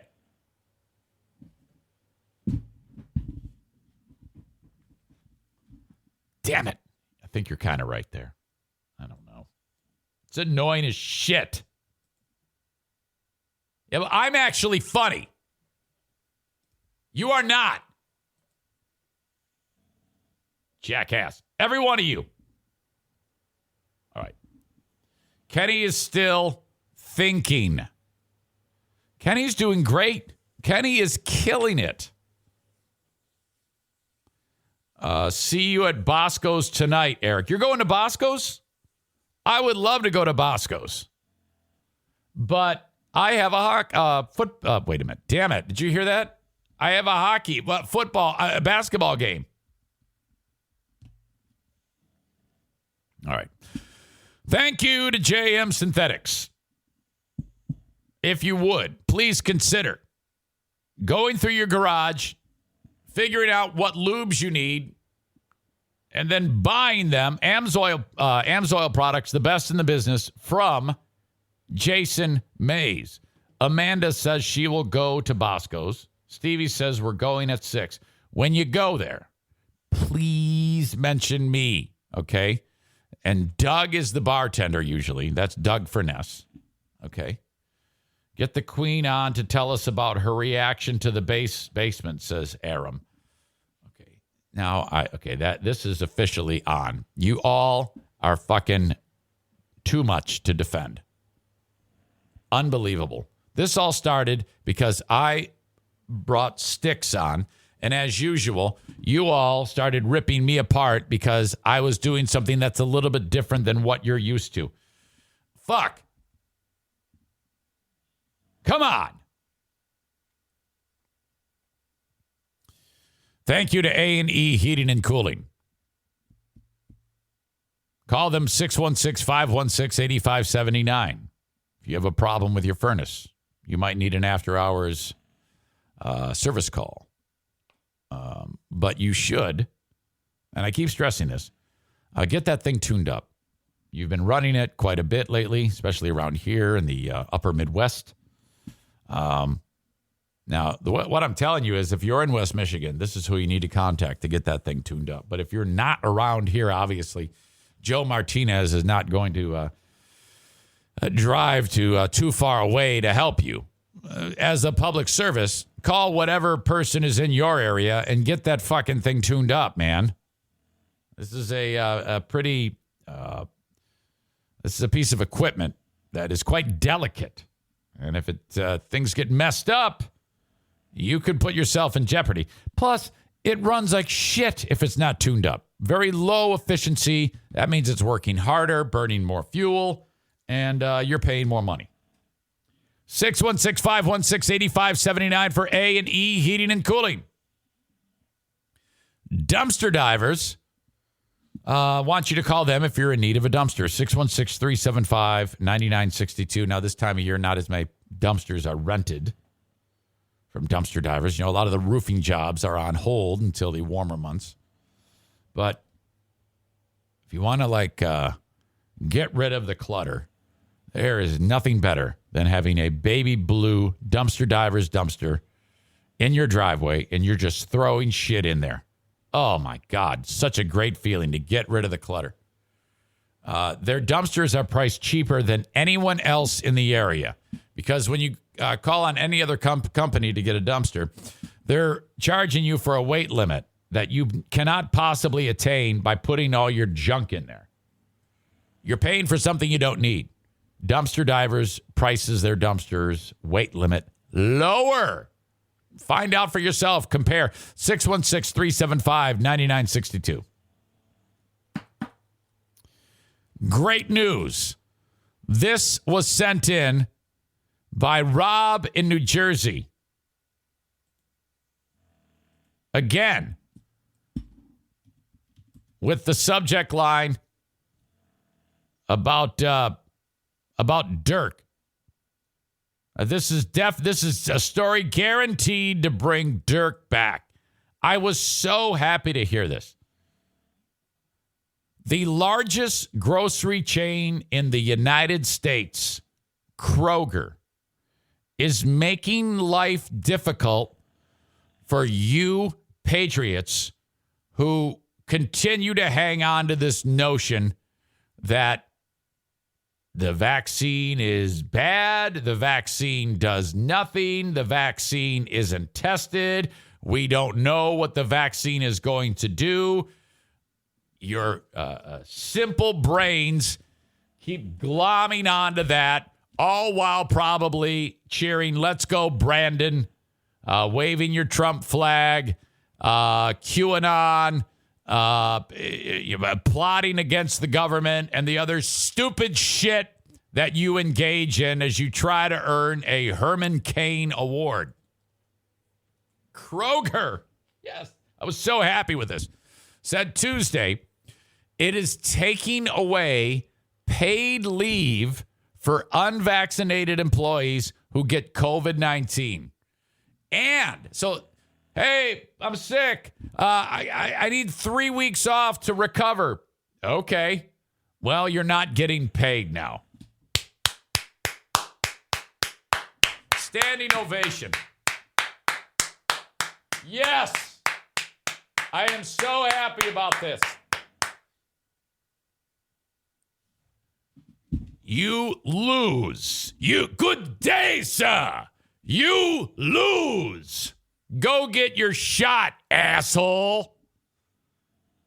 And they are requiring them also to pay a monthly health insurance surcharge starting next year. You saw this one coming. The next step is they're going to lose their insurance, or they don't insure them, or hospitals are going to stop taking people. This is what's going to happen if you jackasses don't get vaccinated. I am sick and tired of hearing like I just talked to a guy who's another Reddit person who I've kind of hit it off with. He's a dumb shit, though. He won't get vaccinated. The hell is his name? He goes by Eat Meat Save Humanity on Reddit. He's another idiot, just like you dum-dums, who is not getting vaccinated. How come you're not getting vaccinated? Well, because it's an experimental vaccine, and I'm only 31, so I'm healthy. It's like, so this is always the thing that drives me up a wall, and I have to explain it to you dum-dums every time. You're wrapped around the me, not we scenario. You don't have a problem with my hospital system, your hospital system being overrun. You think that's good when the cancer patient has to be told that the surgery is not going to happen because of the hospital is just flooded with stupid people. You don't have a problem with that. When you see 99% of the people in there are unvaccinated, or 90%. I'll give you 10%. You're like, that's okay because I'm safe, because I choose not to, and I'm in the lowest risk group, so what do I care? Yeah, laugh it up, you dumb shit. Okay, and then the next step, when it mutates again and causes even more trouble, more death, more destruction, you don't care. I will still be here rubbing your face in shit. That's why I am so stoked that Kroger is hurting these people right in the wallet. Yes. The largest supermarket operator sent a company-wide memo announcing the changes. They take effect on January 1. Can you imagine the red ass on those dumb shits? A company spokeswoman said the new policies are intended to encourage staff to get the COVID vaccines, adding it will continue to offer a $100 incentive to all employees who become fully vaccinated. As we prepare to navigate the next phase of the pandemic, we are modifying policies to encourage safe behaviors, including vaccination, said in the statement.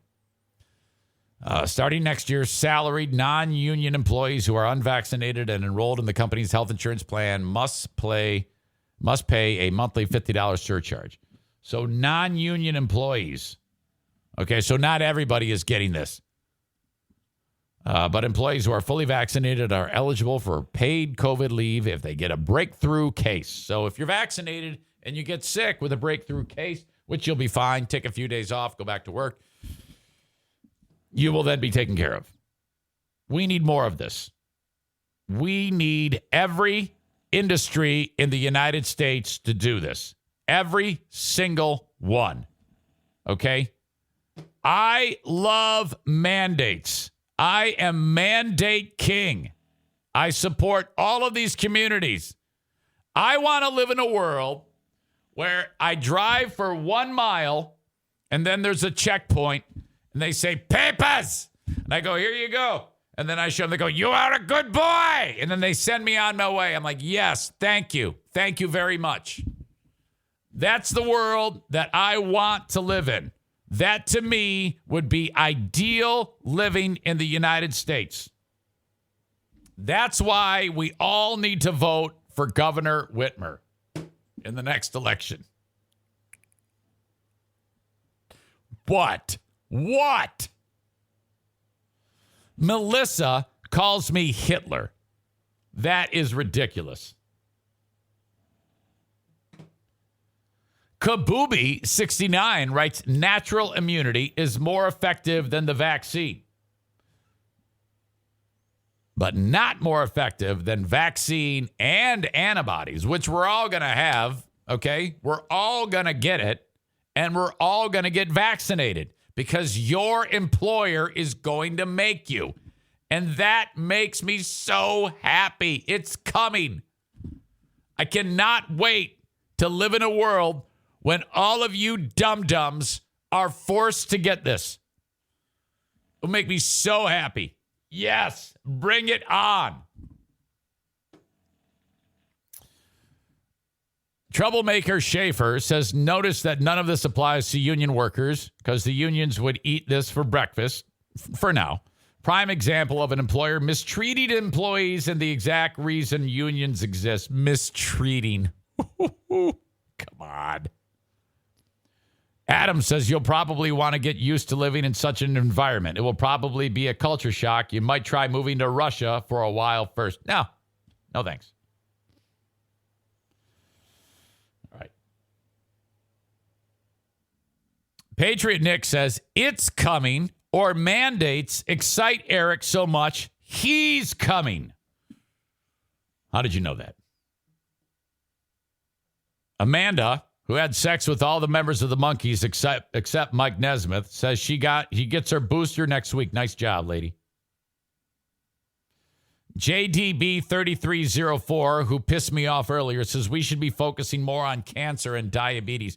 Yeah, well, we're not. So go get your shot, dipshit.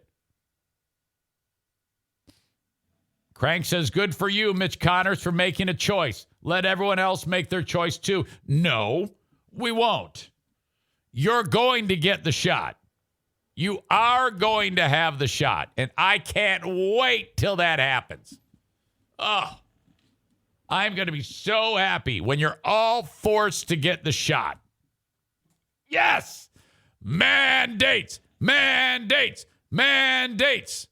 Bring on the mandates. Oh, it makes me so happy. All right. How about this? Let's talk a little pedophilia. Okay. Where is it? Shit. Well, let's talk pedos. Where the hell is that story I saved? Okay, time out. Been a lot of butthole talk. Aha. A Florida woman. Florida substitute teacher. Hang on a second. We're having issues. Go figure. Florida substitute teacher has been charged with sexual battery. Sexually battering a student. That term is a little weird to me. When I hear sexual battery, I guess to the letter of the law, that is correct. But Ayanna Davis, the substitute teacher, went to Lakeland High School and made eye contact with some 16-year-old kid there. And the next thing you know, they are having sex. Twice at her Lakeland home, twice at the kids' home. And it was recorded on Snapchat. The next thing you know, this spreads like wildfire. This spreads faster than Ayanna's legs. And the kids are looking at the Snapchat at football practice. They're watching the 16-year-old put it to her. Can you imagine? I'm much older than probably all of you. Seriously. The scandalous nature of what you can see now from the perspective of a young person. That on a phone, the whole football team can gather around and see little Bobby putting it to the substitute teacher. I have no idea if this was consensual or she forced him to do this. It doesn't matter. It's still sexual battery because she is an adult and he is a child to the letter of the law. However, Ayanna Davis is 20. She is a 20-year-old substitute teacher in the schools. And I think that is a real problem. If you are a school, and I've heard about this, that the schools that are nearby here are actually hiring, they're so short of substitutes, like college people, to be substitute teachers. And I think that's a mistake. If I'm running a school district, the last thing I'm going to do is hire someone that young. You see, my wife, I am pretty sure that none of the high school kids that she is with today is looking at my 55-year-old wife wanting to put it to her. I am fairly confident. I mean, I want to have sex with my wife, but I am 99.9999% sure that none of the high school students want to have sex with Diana. And I am 10% sure that she does not want to have sex with it. I'm kidding. I can't even finish the joke because God forbid if someone is watching that at the school. That was all stupid. No. So she's, of age. You have to have subs who are of age. Okay. So, the only way you can have a 20-year-old sub is if she's like butt ugly. And this woman is not. This is an attractive 20-year-old woman. If you're sitting there having an interview, if you're HR at the school and in walks a hot chick, you're going to say, well, okay, yeah, well, we'll get back with you if we need the help. Thank you so much for your time today. And then you rip up the application. There's no way you can allow an attractive woman. And you have to discriminate. You have to judge them. And that's exactly what you do. You need to assume if you're running the school and any young person, especially a young girl, well, and a young guy, comes into the school and they're attractive, say, well, this young man is going to want to have sex with students, and this young woman is going to want to have sex with some of the student body. We will not hire you. We need to have women who have and men who are victims of like knife attacks and maybe facial deformities. Perhaps they're burn victims or something like that. These are the only people under age 30 you can have in the school. If they have some type of malfeasance on their face, maybe the dog ripped their nose off, or I don't know, cancer of the jaw, so they look like that guy who fucking reviewed films before he died. These are the only people you should have as subs. Perhaps somebody who has a deal where sometimes you see conjoined twins. They used to call them Siamese twins, but then we got woke. No Siamese twins, or I should say you can allow Siamese twins are allowed. People who have been mauled by dogs, burnt, jaw cancer, maybe an abusive parent took their face and put it on the burner of a stove. These are all acceptable substitute teachers. Under 30, attractive, no. Don't even apply. In fact, they might as well just get out in front of it and say, it says women and minorities are encouraged to apply. It should say facial reconstructive surgery, scars, and dog maulings encouraged to apply. No attractive people allowed, because this was an attractive person. Let's take a look at her. In fact, I will share it with you right now, so you can see. This is the lady right here. Okay, this is the 20-year-old woman, Ayanna Davis, who had sex with a 16-year-old student. Now that is her mugshot, so she's not really turning on the charm, but you can imagine with a nice smile. That 16-year-old was like, all right, I'm all about it. And the next thing you know, they are making Snapchat videos for the football team to watch. Okay? That is the day and the age that we live in today. So I'm just happy that Diana, at least I'm 99.999% sure she has not had sex with any of the students. We're getting some terrible comments about that young lady. This is proof that high school boys would stick it in anything. Armenian symbol maker Zildjian says this is proof that says if it has boobs, teenage boys are looking at it. LifeFest7 says bullshit. My daughter is 25 and will graduate in May as a special ed teacher. Okay, now teachers are in high demand. I mean, short supply, high demand.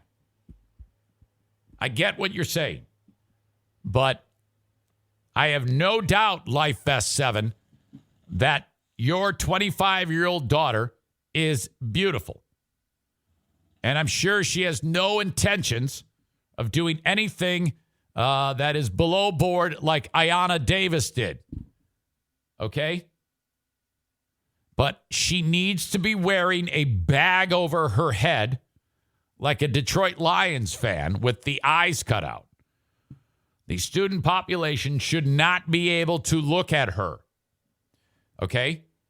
This is the only way we can keep things above board. Because whether you know it or not, when she is ready to retire, when she is older, she will not look the same. She will look like a 50, 60-year-old woman, and no kid's going to want to tag that. We all know this. There's no young high schooler who's going to want to slam a grandma. So we should, going forward, make it so that your beautiful daughter is not seen in the classroom. This would end all of this. And that goes for men, too. You know, some of these men are super handsome young men, and then, you know, remember the Indiana Jones movie, Raiders of the Lost Ark, when all the high school girls in the 50s or 40s, whatever they all were in love with Teacher Jones, you know, he was so handsome. They're writing messages on their eyelids. Like the one kid, I think the scene was she like blinked and it said, put it on one eyelid and then in my ass on the other eyelid. It actually happened in that film. You have to go back and watch it. But, yeah, so I think that needs to start happening. Our substitute teachers and our young teachers in general need to be, seriously, no one needs to see those people. Kabooby69 says, next week you'll hear, good morning, class. I am your substitute teacher, Mr. Zane. Oh, God. I hate being around young people. I can't stand it. And I've talked about this. At the YMCA, first of all, they dress in super revealing clothing. And I hate young people. I hate the way they look, okay? Because it just seems dangerous to me. And I'm not attracted to anybody who's younger than 50. I've made that very, very clear on the show. Okay, I'm a normal human being. Some of you sick fucks are attracted to children, and that's gross. Okay, that's a horrible thing. But the kids wear horrible outfits that are way uncomfortable at the Y. And so my head normally, because I'm really hyper, like if I go to Meyer, I'm always like looking around. I'm just kind of like a wired creature by nature. But at the Y, I'm like always looking down. I'm just walking around looking down. I just don't dare to even, because occasionally some chick will walk by and I don't want them to feel like I'm looking at them or make them feel uncomfortable because they're wearing gross clothes. There was one chick the other day who was working so hard and her pants were so tight that she had sweat that made the clothing discolored darker from where the very top of where her ass cheeks start and all the way down. And I saw it because she walked right by. It was a disaster. It was wet all the way down her ass crack, and God knows where it wound up. And I'm like, what are you doing, you sick fucking idiot? My God. Shit. You might as well be nude. This is horrible. The Duchess says, what are gross clothes? Well, wear some loose-fitting, comfortable garments. There is no reason to wear something that revealing. That is horrible. You know, that is not good. That is a bad thing if you're wearing that. And then you guys are sitting, well, you know, it's equality. No, it's not. I'm not wearing something that shows my cock, you fucking asshole. No. So terrible. Stop dressing like that, you pig women. Fucking sick. Kate, you are a dipshit. Shaming women at the gym. I'm telling you, they're revealing too much body. The guys don't do that. Wow, shaming women at that's not shame. They're fucking. I can see the sweat on the crack of their ass. That's horrible. Oh my God. Disgusting. That's not shaming. Shaming is you and talking about how much you enjoy sex trafficking young people with Dean. That's shame. Okay? You enabling sex trafficker Dean. Okay? That's a problem. I am so annoyed with all of you today. Nick, you're full of shit. He writes, again, I say, quote, I don't like looking, describes in lengthy detail the lady he didn't like looking at. You make it seem like I'm sitting there going, no. This is as fast as the glance goes. I grab a weight. It's that fast. It's obvious. I don't pause and stare, you bastard. No, I'm not. You guys are idiots. Every single one of you. So annoyed. This is terrible. I am never going to forget this podcast. I might as well just stop doing it. This is my last podcast. I'm never podcasting again. Okay. We've covered a lot. Kroger, that mandate, that's great. Florida teacher, substitute as a pedophile. Teachers need to wear, if they're young, need to wear bags on their heads. All very important. I had you show producers telling me to move on. That pissed me off early. Coward Dirk made an appearance and then skulked back to the shadows where he belongs. Get the fuck out of here. And, all right. I didn't even update you on the mom stealing her kid's identity, the Hannibal Blood Hunter wrestling update, and the dumb shit parents in Cedar Springs, Michigan. Oh, God, I cannot wait to talk about that shit on the Patreon bonus podcast coming up in moments. We'll get to the asshole of the day in just a minute. First of all, Irvine's Auto Repair, Grand Rapids Hybrid and EV, 616-532-6600, a great local business. If you are in the area or even just a little bit out of the area, please make it a point to take your car or cars to Irvine's Auto Repair, Grand Rapids Hybrid and EV. You know, our great governor is giving you $400 per car in May. Now, I am encouraging all of you scumbag, liberty-loving, anti-vax patriots to give your money to charity or me or whoever because our great governor is giving it to you. But some of you can take that money and get some much-needed car repairs from Irvine's Auto Repair, Grand Rapids Hybrid and EV. 616-532-6600. Are all of you liberty lovers keeping the money that our great governor is giving you? Because that would be hypocritical if you did that, right? I mean, what are you going to do? You're going to get all this money in the mail from the governor, and are you going to sneer at it and go, oh, my God, look at this. That bitch gave us money. What are you going to do? I mean, certainly you should give it away, right? You know? Nick says, it's their money. Well, I know, but the governor gave it to them. If they hate the governor so much, they wouldn't want to keep it, right? Huh. Okay. Seems a little funky to me. To me, it's calling out your character.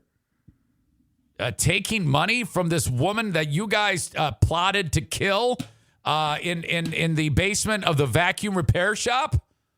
That's weird. I don't know how you can look at yourselves in the mirror over that one, but all right. I'm going to take that money and thank our great governor who's trying to keep us safe. Mandates! Mandates! Mandates! Thank you to Irvine's Auto Repair, Grand Rapids Hybrid NEV. The Mario Flores Lakeshore team of Van Dyke Mortgage. 231-332-6505. Congratulations to Josh and Mendy. If you are in the listening area, anywhere that is, except for Maine, Alaska, Hawaii, and South Carolina, please consider reaching out to Mario to get information about a possible mortgage. 231-332-6505. And then, my friends at TC Paintball, today is Little League Day. I love this so much. This is a perfect opportunity for you to do something with your kid, especially the type of kid who might be a little bit concerned about getting shot with a paintball gun. You know, you get shot with the regular standard equipment. It stings a little bit for about 15 seconds, maybe. Then it goes away, leaves a nice welt that looks funny. Makes you look tough, especially if you catch one in the neck.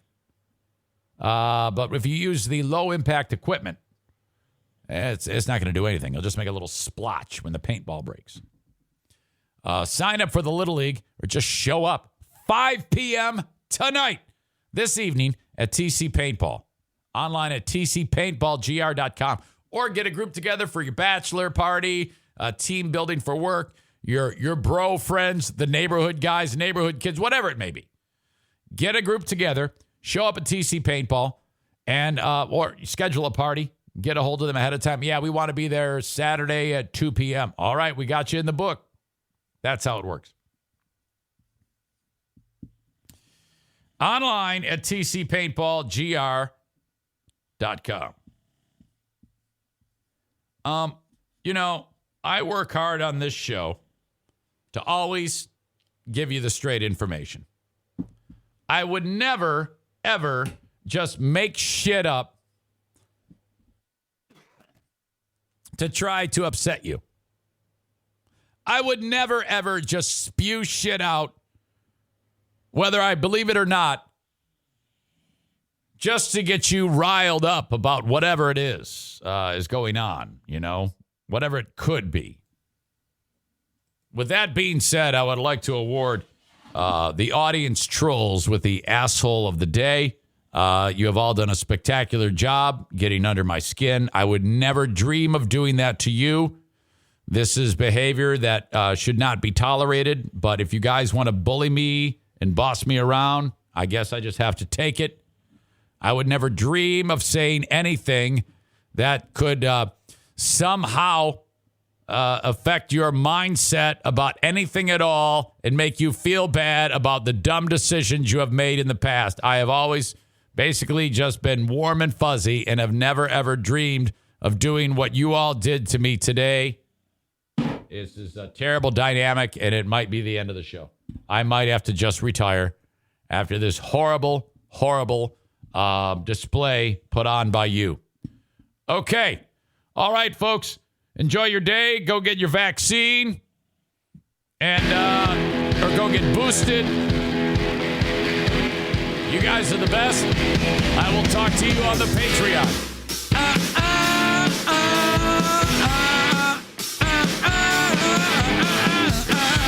By the way, that was a fun raid yesterday. I'm told that the dude was like, what's going on? He had like one person watching prior to the raid. All right. Thanks, folks. I appreciate you. I'm going to try to raid that guy again.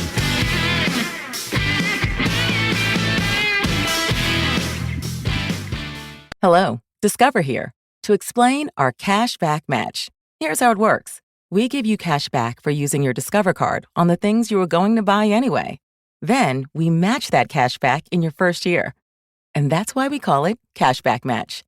Now to recap and say cashback one more time. We match all the cash back you've earned at the end of your first year automatically. Discover. Exceptionally common sense. Learn more at discover.com/match. Limitations apply. Now is the best time to start working at Amazon. They're offering sign-on bonuses up to $3,000 and hourly pay up to $22 per hour. You'll bring home a great weekly paycheck, and many jobs come with benefits that start on your first day. That's higher pay, sign-on bonuses, benefits day one. And you'll be part of a safe and inclusive workplace ranked among the best in the world. Go to amazon.com/apply to start your job search today. Amazon is proud to be an equal opportunity employer.